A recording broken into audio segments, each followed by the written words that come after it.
your nation, your province,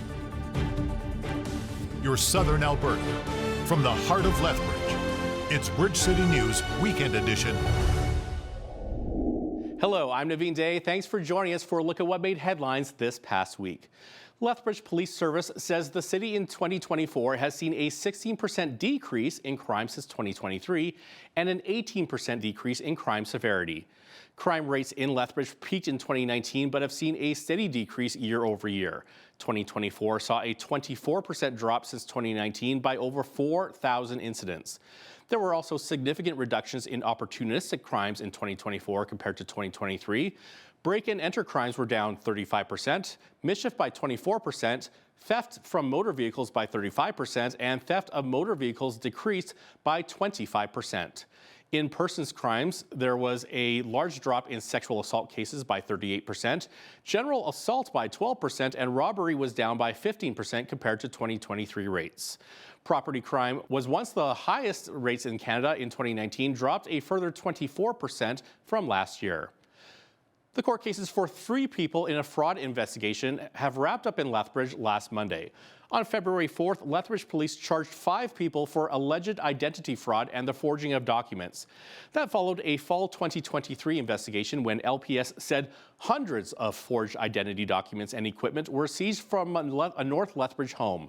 They alleged that multiple subjects attended financial institutions and fraudulently opened bank accounts, credit cards, loans, and other accounts in the names of the identity theft victims. Here are the names of the individuals, the first 2 receiving 12 months of probation, 15 days in custody for the third, but with credit for time already served, only spent 1 more day behind bars. The 4th person will stand trial on August 11th on numerous fraud-related charges. No updates could be confirmed for the 5th suspect, who was underage at the time of her arrest. The Lethbridge Fire and Emergency Services Public Safety Communications Center will now be providing fire dispatch services for Blood Tribe Emergency Services.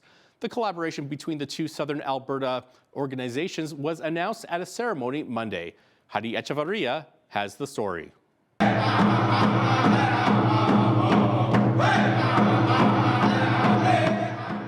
A partnership between Black Tribe and Lethbridge Fire and Emergency Services ensures a better and faster response to emergency situations for Black Tribe. Travis Coleman, Fire Chief with the Black Tribe Emergency Services, talked about the importance of this teamwork.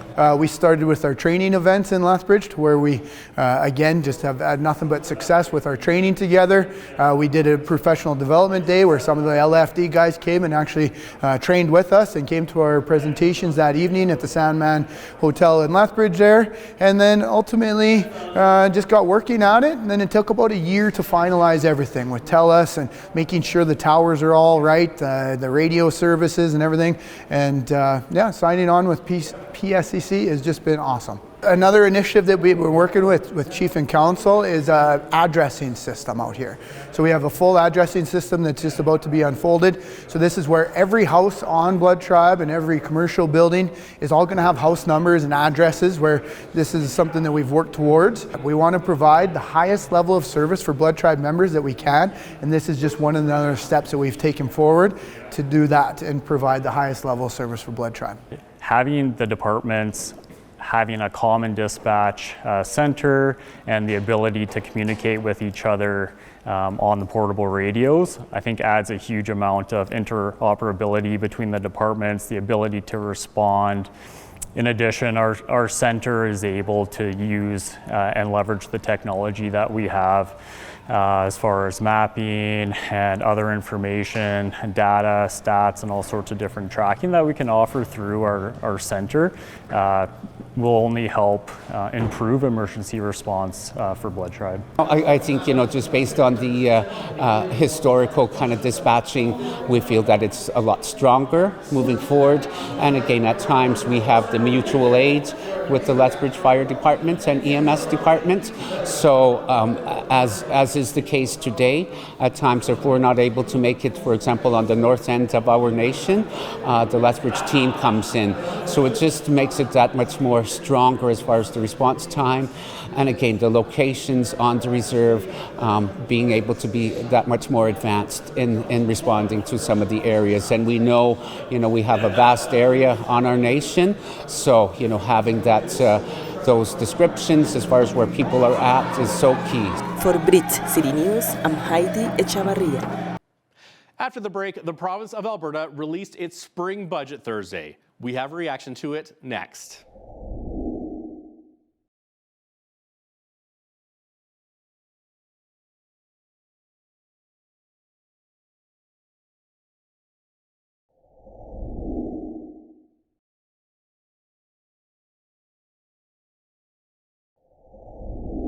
Thursday was budget day in the province, and Alberta's Finance Minister Nate Horner has introduced a budget that projects a $5.2 billion deficit this fiscal year on total spending of $79 billion. That represents an $11 billion swing from the current budget, which was on track to register a surplus close to $6 billion. This is the first deficit under Premier Daniel Smith and the first since the COVID-19 era budget of 2020. The province expects the deficits will remain through to 2027. Horner says the red ink is driven mainly by oil tariffs and a $1 billion tax cut that Smith's government has been promising to bring in for 2 years. Chris Sims, the Alberta director for the Canadian Taxpayers Federation, says Albertans should have mixed feelings about the spring budget. It was a yes and a no. So a big yes when it comes to Premier Daniel Smith keeping her election promise to reduce the provincial income tax. So a lot of folks may not realize this, but up until today, Albertans were kind of paying high provincial income taxes.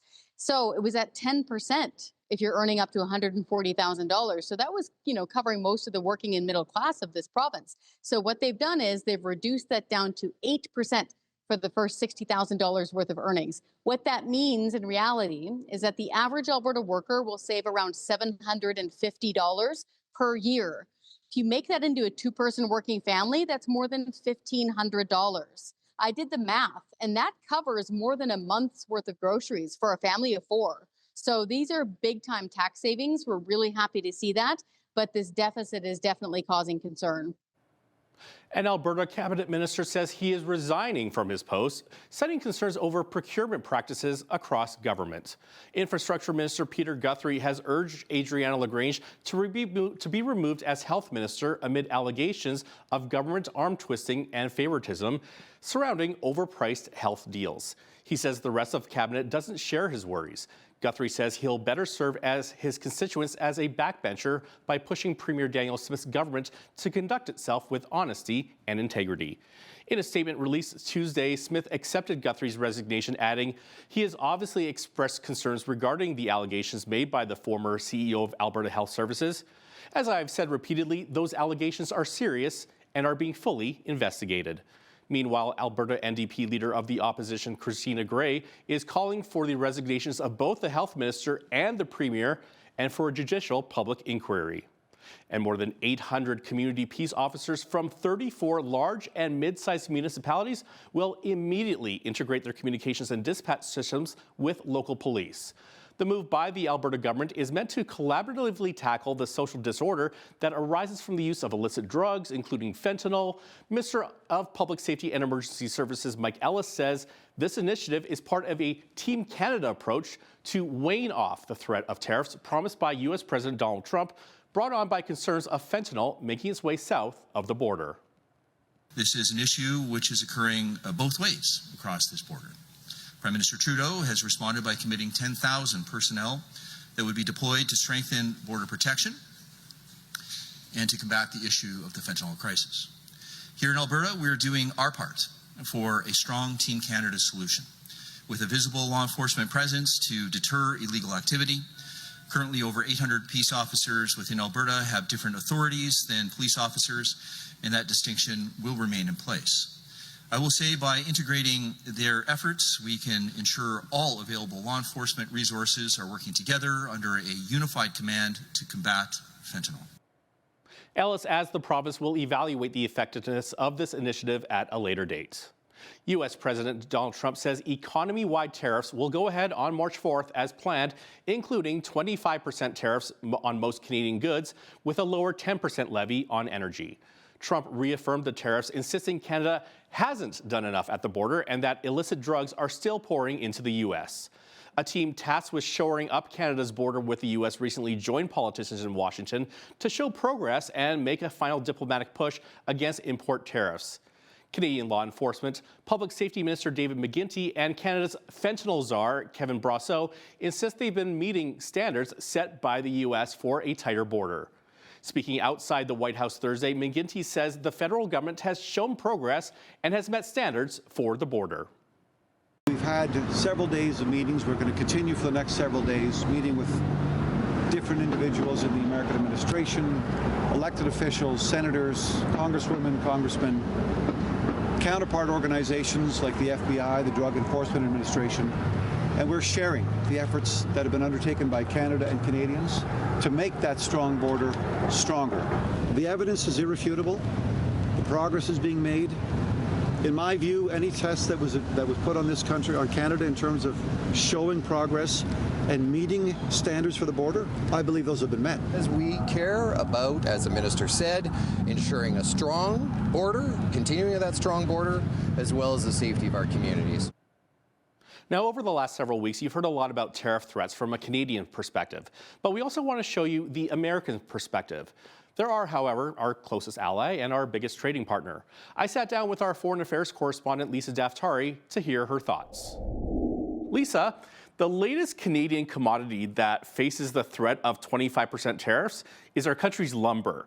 Now, as a Los Angeles resident, how do you see the threats living so close to residents who are working to rebuild their homes following devastating wildfires in your area?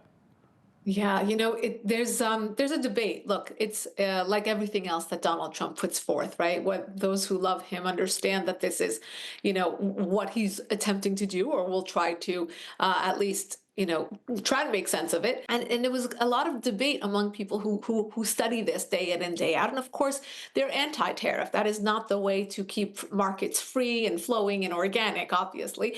But when it comes to leveraging what the United States can do, some see it as that stepping stone. Now, should this be an all-out tariff war, that is probably not the goal that Donald Trump has in mind. But to your point, will he keep his word? I do believe that he will. He did it before with China as well.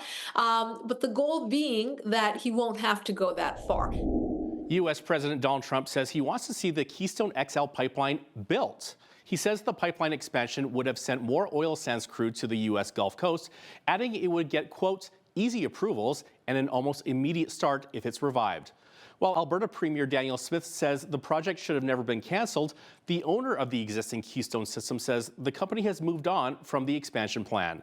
Political reporter and Toronto Sun columnist Brian Lilley says Trump's comments on Keystone XL and tariffs are sending a conflicting message. Here he is with BCN's Paul Arthur.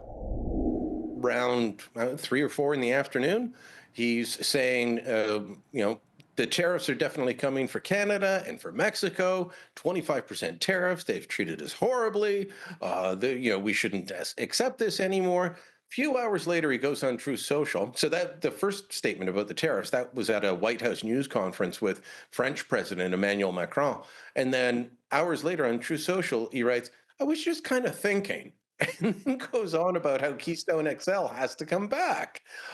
He's been spending weeks saying that America has enough oil, it doesn't need Canadian oil. You and I know that's not true. The viewers know that's not true. But conflicting messages all around. This is the difficult part of Donald Trump even the reasons that he put forward for the tariffs were different than what he had put forward before. So trying to keep up and trying to nail him down, very difficult. Oh, for sure. Yeah. And part of me thinks too, like with these tariffs, is it just, part of his negotiation plan, or just the way he does things, keeps people guessing, and it's more of a leverage tool, and I wonder if that's really what it is. But, is it even possible, realistically speaking, to revive the Keystone XL pipeline? I don't think so. TransCanada is a different company now. It's now TC Energy. The work that was done, that pipe is, been sitting, not being used. So it's probably the stuff that was in the ground. If it wasn't ripped out, it's not in good shape. they went through that process, starting around 2007, 2008. They were back and forth, up and down, approved. The approvals revoked. It's been very difficult time. I mean, would you get back involved in such a fraught project? Probably not. I mean, maybe someone could revive that. I doubt that TC Energy is going to jump in and say, you know what, we'd really like to be treated as a political punching bag by both sides for the next decade and try to finish this pipeline. I guess the bright side for anybody thinking about building a pipeline is that you're going to have the support of the Trump administration on that side. On this side, it's still pretty unclear. Now, I think if Poilievre... But the Trudeau Liberals had supported Keystone XL previously. Now, would that have changed? I mean, they've passed Bill C-69 since then. You've got the radical Stephen Guilbeault, currently the environment minister. Mark Carney is all about net zero. He released his economic plan with no word about oil and gas. So it's doubtful that they would get strong support from the Canadian government. And then you've only got a 4-year window to get this through. Because what if the Democrats win again? Yeah. Give you enough time. I don't know. And speaking of pipelines, it's really something to see almost all of our federal political leaders supporting the idea of building a coast-to-coast pipeline after years of blocking pipeline development. Cody Battershill is the founder of Canada Action, which is a volunteer-led grassroots movement encouraging Canadians to act in support of the natural resources sectors of our nation. I sat down with him to hear his thoughts on why it took Trump tariff threats to change our collective mindset. Well, I think it's a reminder that we currently sell most of our exports to the United States, and oil and gas is Canada's largest export, and most of that's going to the United States. So with the Trans Mountain expansion, we are now selling more oil to more countries than ever before, but it's still a small percentage of our total production and our total exports. And when your top trading partner says they might all of a sudden impose a tariff, I think it's a reminder that as Canadians, we should control our own economic security and have that necessary trade diversification. And that means building pipelines, ports, power lines, railways, and roads to empower the communities, the families, our fellow Canadians who make up our natural resource production so that we can control our own destiny, maximize the value of our resources, and have a stronger economy in the future. And looking at a recent Angus Reid poll, we learned that 79% of Canadians surveyed say Canada needs oil and gas pipelines going from sea to sea. But there's still the hurdle of the province of Quebec. Do you think Quebec politicians will change their mind on this?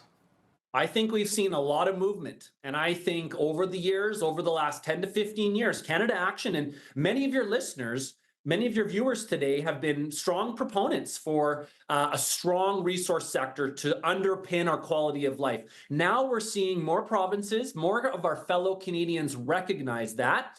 And it's a missed opportunity. We did not build Energy East when it was originally proposed. It was a regulatory roadblock after roadblock put in front of that project. But we need to get that project or a project like that built to connect Eastern Canada to Western Canada. We also have to remember, we're still importing billions of dollars per year of oil, even from places like Saudi Arabia and Nigeria. Let's make sure all Canadians can access Canadian-made energy and natural resources to have better security and a better economy. And this is a very important topic with what's going on right now with President Trump. But Quebec has traditionally been one of those roadblock provinces, and which is odd considering they get equalization payments from Alberta, which come from oil and gas. So do you see like any type of shift happening specifically with Quebec on this? We've seen some polling numbers showing that in Quebec, there's more support for a pipeline like Energy East, also for revitalizing their LNG project that was also canceled by the federal government right around the time of the Russia invasion of Ukraine. And it's interesting when you think about how many countries in Europe and Asia have been literally asking for Canadian-made oil and natural gas in the last 3 years and longer. This is the time to bring our country together. I think we need to be working hand in hand with our fellow Canadians and other provinces, including Quebec, to build that consensus, rather than looking back and saying, we made that mistake. Now we need to be talking about how we're going to work together going forward, because I do think we have more support than ever before in Quebec for these needed pipeline projects. When it comes to harvesting coal, it is getting increasingly difficult. This is thanks to a motion passed by Lethbridge City Council last Tuesday. The unanimous vote recommits its opposition to any and all coal developments that risk damage to the Oldman watershed. Councillor Belinda Croson says she tabled the official business motion based on many inquiries and concerns on the matter, and she saw it as an opportunity to reaffirm Council's stance publicly once again. We've known since the 1970s, and that 1976 coal policy came about after decades of fighting. The people of Alberta love our mountains, want to protect our water, and are about protecting the environment, protecting our agriculture, and protecting, the environment and everyone who relies on that water system. We have an information session coming up on April 10th at one of the Economic Standing Policy Committees, where our staff will be bringing forward a presentation because, of course, science is changing, and we want to see some of the new studies that the province has brought out and what is actually happening. So we'll see that. Because it's a standing policy committee, members of the public are welcome to come as well, and we're hoping that we'll have a fulsome conversation for information about what the newest standings are today. A man who attended the Freedom Convoy in 2022 and was arrested and convicted of mischief began appealing his conviction on Wednesday. Scott Hockaday protested in Ottawa during the rally in order to motivate government medical officials to debate doctors who had criticized the government's COVID response. During the crackdown on the Freedom Convoy that followed the invocation of the Emergencies Act, the arresting officers did not witness Hockaday do anything other than approach other officers, speak to them, turn around, and put his hands behind his back. The arresting officers then approached the scene and completed the arrest. Hockaday's lawyer, Hadim Kerr, explains the circumstances surrounding this seemingly peculiar incident. The idea there is that vehicles blocking the streets are causing a mischief by obstructing the use of the property, namely the streets. And then the issue was whether or not he, based on the evidence, was connected to that mischief. And so the trial judge found that on the basis of his presence that day, coupled with his Facebook posts, she could conclude that he was a supporter of it. So you can, the trial judge didn't completely articulate whether he was found guilty as a principal or as a party, but you can be found, you're a party to an offense if you aid it, meaning you assist it in some way, or you abet it, meaning you encourage it in some way. On Wednesday, Kerr argued that Hockaday's charter right to be free from arbitrary detention and from unreasonable search and seizure were infringed because the arresting officer did not have reasonable grounds to arrest him. The Canadian Taxpayers Federation is taking the Canadian Broadcasting Corporation to court to force the public broadcaster to provide transparency regarding the money it spends on advertising. The legal challenge stems from an access to information request filed by the CTF requesting records detailing how much the CBC has spent on advertising over the past 5 years. The request was denied. General Counsel for the CTF, Devin Drover, explains why. They're claiming an often used exemption under the Access to Information Act, saying that it is confidential information that will hurt their competitive position. While, this might be the case, for example, if we were asking how much did they bid on X contract, that might cause a problem where, another agency might be able to see, oh, well, if they're spending X dollars, we know we don't need to spend Y, we can lower our bidding. We're not asking for that level of granularity here. We're just asking for the number. Is it X million dollars? Is it Y million dollars? It should not be a difficult piece of information for the CBC to reveal, and I think taxpayers are absolutely entitled to it. And you have to look at the context right now. The CBC has been struggling financially. Their ratings are at abysmal low levels. Despite that, they're asking for more money constantly. So if they're asking for more money from taxpayers want to know and have every right to know where that money is being used, including how much is being spent on ads. Now, this court case comes on the heels of Heritage Minister Pascal St-Onge's recommendation that the CBC's public funding almost double in a bid to bolster the public broadcaster and end its reliance on advertising. Liberal Party members began casting advance ballots Wednesday to select their next leader and prime minister. They can cast their ranked ballot choices by mail or, in some instances, by phone, choosing between Mark Carney, Chrystia Freeland, Karina Gold, and Frank Baylis. The four candidates made their pitches to Liberal voters this week during two high-stakes debates in Montreal, where they discussed everything from healthcare and the economy to U.S. tariff threats. A new leader will be chosen on March 9th, and a federal election is widely expected to be called soon after. We've been specific that we're eliminating the consumer carbon tax. We're taking a variety of other measures around that. And one of those measures that is related to, but not exclusively related to that, because it's a broader aspect, is a middle-class tax cut that will more than make up for the loss of the rebate that Canadians receive. There is work to do now, absolutely. Now is the time we need to focus on jobs and growth. But the central issue for the Canadian economy and for our existence as a country right now is Donald Trump. This is an existential moment. My campaign is built around that. It is built around the recognition that this is a challenge to our existence as a country. Meanwhile, Conservatives are alleging that the frontrunner in the federal Liberal leadership race urged shareholders to support his company's relocation from Canada to New York City months before he resigned from his job.